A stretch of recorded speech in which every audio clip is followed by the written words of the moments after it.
Hey, everybody, what's going on? What's happening? Thank you for tuning in and welcome to episode 0 of the podcast Respect the Court. I'm your host, Otto, and what this podcast is about is really just about talking about the game of basketball, all the nuances of basketball, the evolution of the sport, and most things that the common everyday person tends to not really pay attention to as much as casual fan would like. For instance, we're going to talk about defense. We're going to talk about competitiveness. We're going to talk about so many different types of subjects. But really, at the end of the day, the reason why this podcast exists is one, to just talk about my joy of basketball. And I'm sure the same joy that everyone else has. And really highlighting the art of the game. I think discussing the art of the game has been lost. Like, it's more than just a step back dribble and a 3-point shot. It's so much more than just trying to cross somebody up. It's so much more than just the little hezzy pump fake, get to the rim. Like, there's so much more to it. And so that is where this podcast was birthed from, to respect the court. Not to say that integrity is lost. Integrity isn't lost in the game, but we have to honor the game for what it was, what it is, and what it's evolving to be. And so from that, we'll see where this podcast goes. I'm going to speak with coaches. I'm going to speak with people who played the game from different levels. I'm going to speak with referees. We can speak with, people who invest into the sport from a business perspective and get their take on how the game has evolved and where the game is right now and where it's been. And this should be a beautiful journey.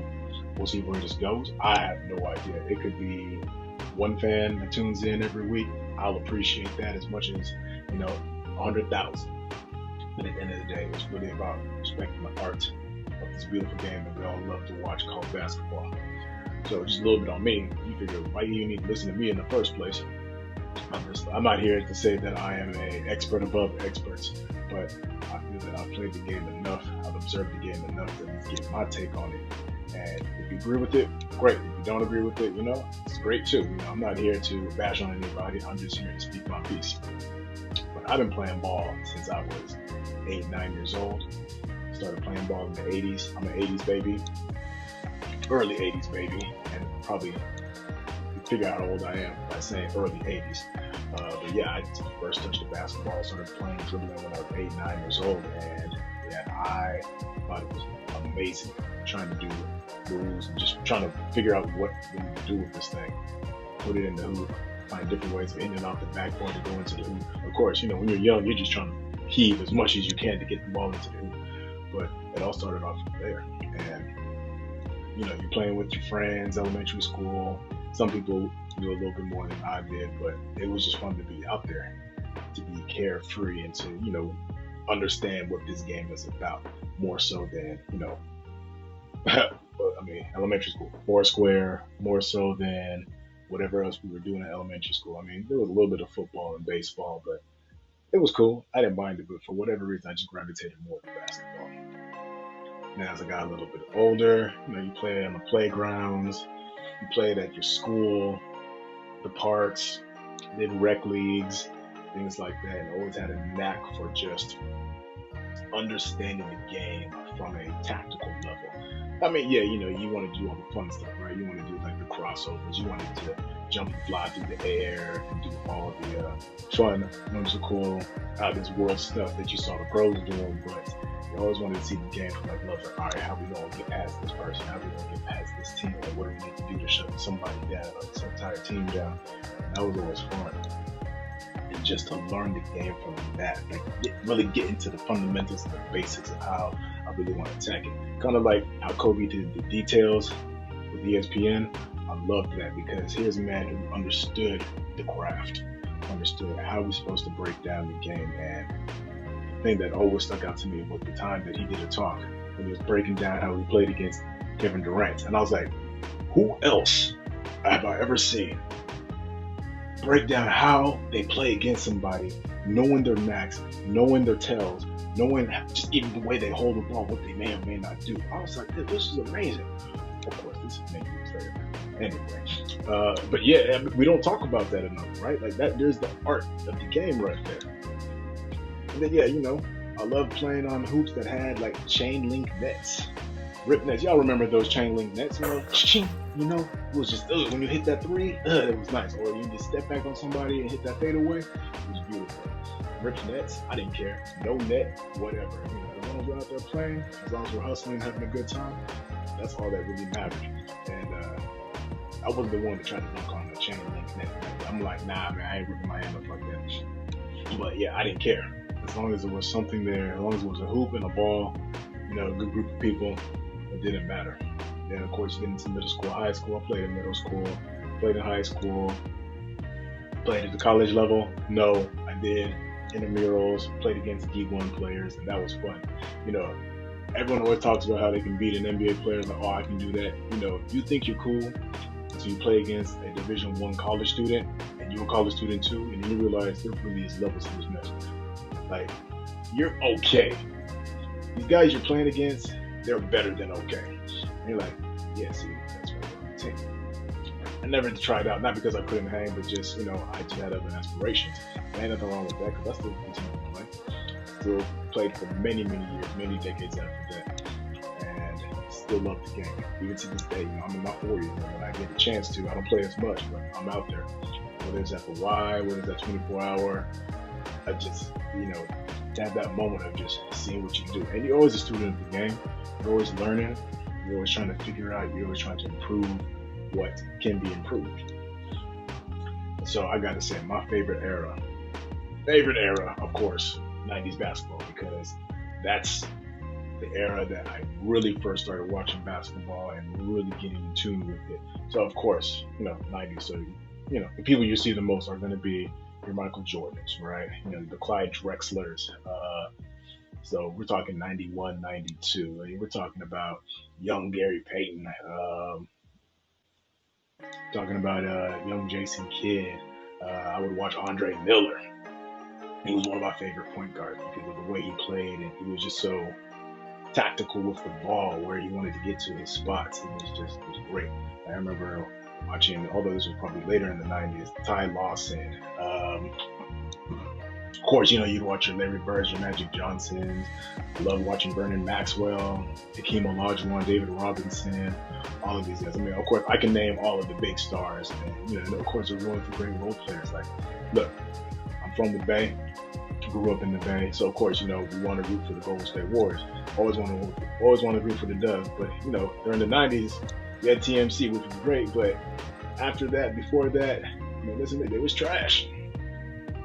At least in the way that, we wanted to have a winning organization. We were just happy that we could at least go out, see the team, hopefully they can get a win, and that was that. But, I remember the days of Donnell Marshall, Eric Dampier, Troy Murphy, oh my gosh, man, Earl Boykins.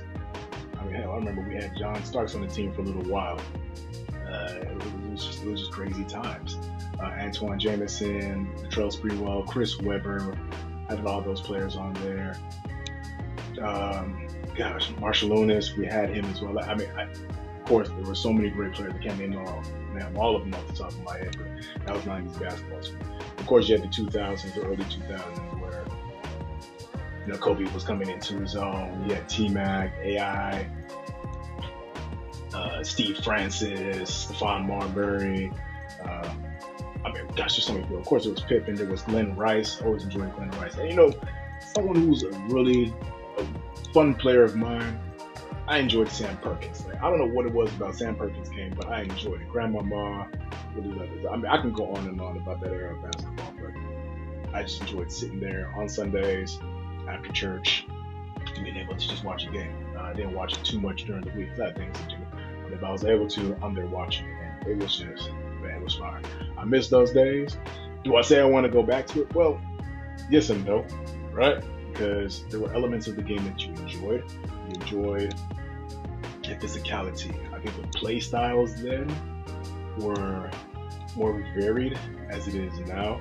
I'm not saying that how they play now is horrible, but I feel like we've taken a Xerox copy of 5 players, and every coach tends to want to coach their players in the exact same manner of this one player.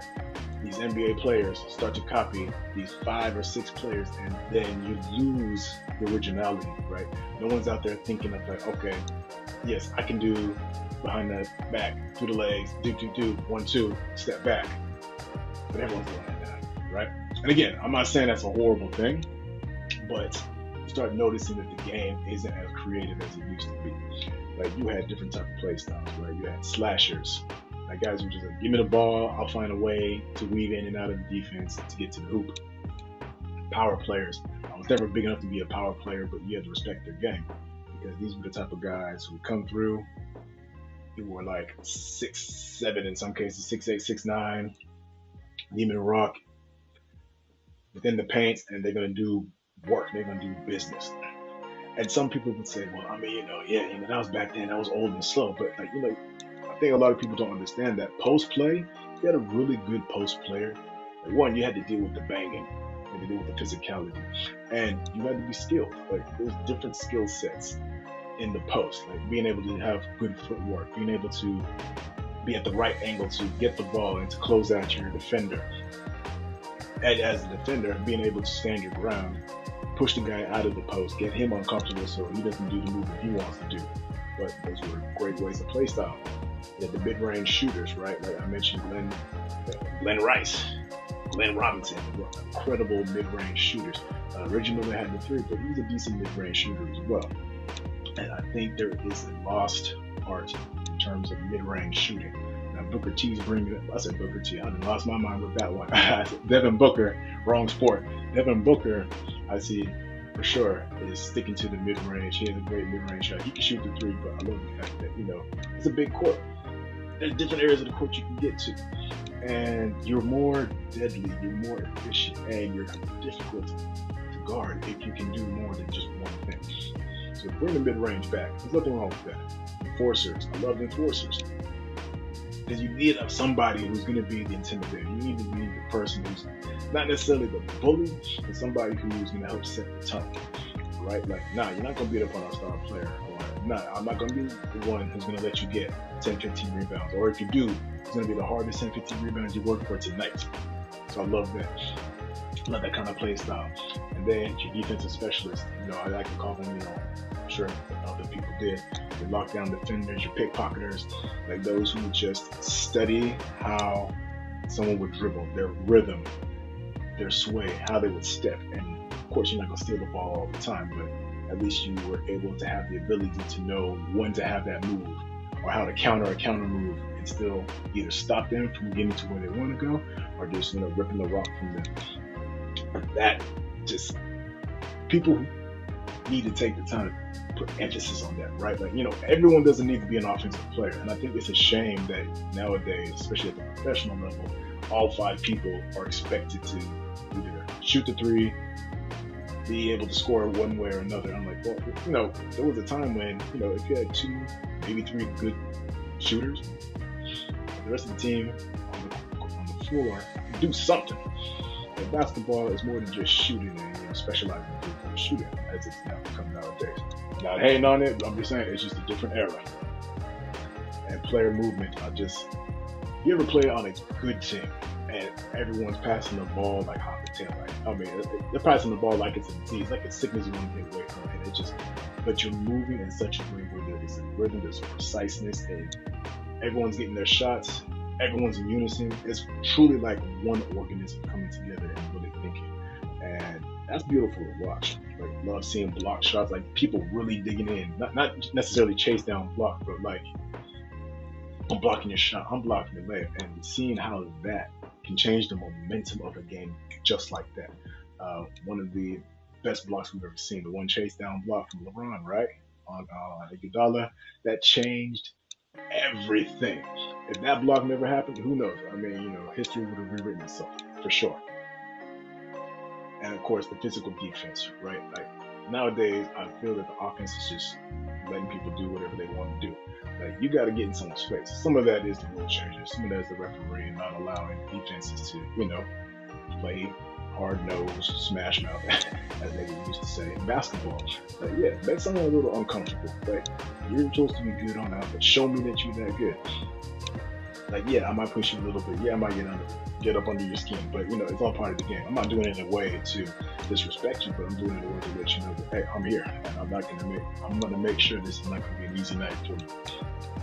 And I already talked about originality, but like all of these things were one of the reasons that you watch the game, right? Like you get there and you watch the game this Sunday afternoon with like your parents or with your boys or your ladies or whoever was interested, and it was just fun. And then you talk about it the next day, whether it was like at school, whether you talk about it at the gym, just like that energy, that joy of watching the game from that level. And of course, one of the biggest things for me when you play the game is that you play to win, right? Of course, you play to win. There was no participation trophies back then. It was like we play to win, we won, I had bragging rights for this week or for this night, and you just kind of take that.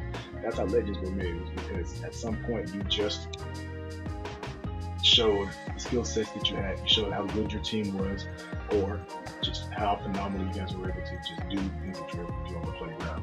And from then, you just got your bragging rights. It wasn't about trying to make millions of dollars. It was about, look, hey, I love the game. I play for free. Like, you play for free because you enjoy playing basketball. That's really what it comes down to. And in the end, you also play for help, and you play for respect. That's what I'm in it for, But most of us should be in it who enjoy watching the game and playing the game. Like, if there's no respect at the end of this, then it ain't worth playing. And that is why I named this podcast Respect the Court, because at the end of the day, if we can't respect the court, if we can't respect the rules, we can't respect the history that this game has given us, then we're cheating the game on so many levels. And we don't want that. We want to preserve this game. We want to let it evolve the right way and see where this game can take us. It's going to be beautiful. I got so many different topics to talk about, and like I said, we'll see where this goes. So thank you for joining me. Really appreciate your time, and yeah, we'll see you at the next one. Peace.